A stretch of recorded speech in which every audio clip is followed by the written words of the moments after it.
এটা ভারত থেকে আগত আমাদের জন্য একটা মেহমানদারি, বুঝেন নাই? আমাদের বন্ধুবর পরিচয় তারা দেয় নাই। তো সারা বাংলাদেশের 1,55,00,000 ওভার প্লাস প্রবাসী আছে সারা পৃথিবীতে বিভিন্ন জায়গায় ছড়ানো। তারা বলছে যে বাংলাদেশে এই বাঁধ নির্মাণ করার জন্য যত টাকা দরকার আমরা দিব, অতি দ্রুত নির্মাণ হোক। আমরাও চাই, কারণ এই প্রতি বছর যে প্লাবন হয়, যে পানিতে যে ক্ষতিগ্রস্ত হয়, যানমালের তো নিরাপত্তা নাই, অনেক মানুষের জীবন বিসর্জন হতে হয়।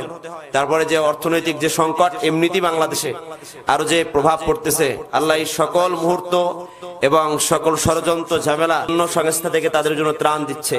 খাওয়ার মতো তো কিছু নাই, আপনার যদি ঘরেই জায়গা না থাকে, আপনি যে বাঁচবেন একটা শেল্টারে যাবেন, সাইক্লোন শেল্টারে যাওয়ার মতো পরিবেশ নাই, ছোট্ট বাচ্চা নিয়ে কই যাবেন আপনি? এই অবস্থায় বাংলাদেশের মুহূর্তগুলো কাটছে। সেই পরিবেশেও যে আল্লাহ সুবহানাহু ওয়া তাআলা আপনাকে এবং আমাকে এত সুন্দর রাখলেন, ভালো রাখলেন, সেজন্য কি প্রাণ খুলে আলহামদুলিল্লাহ বলবেন না? প্রিয় বন্ধুগণ, অঞ্চলের মানুষগুলো এত কষ্টে জীবন যাপন করছে, গলা অবধি পানি উঠে গেছে, নিজের বাসা বাড়ির ভিতরে, বিল্ডিং এর ভিতরে, রুমের ভিতরেও কোমর পরিমাণ, গলা পরিমাণ পানি।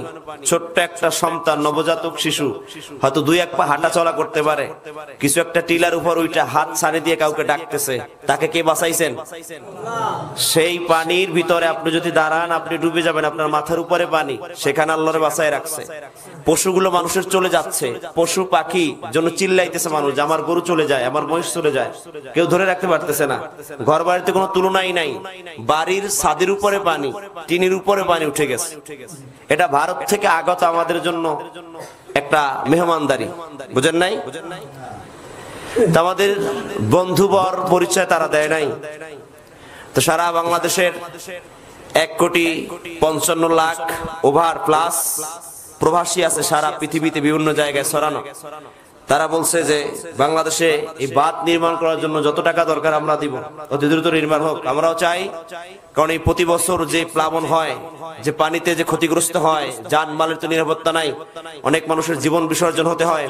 তারপরে যে অর্থনৈতিক যে সংকট এমনিতেই বাংলাদেশে আরো যে প্রভাব পড়তেছে, আল্লাহ এই সকল মুহূর্ত এবং সকল ষড়যন্ত্র ঝামেলা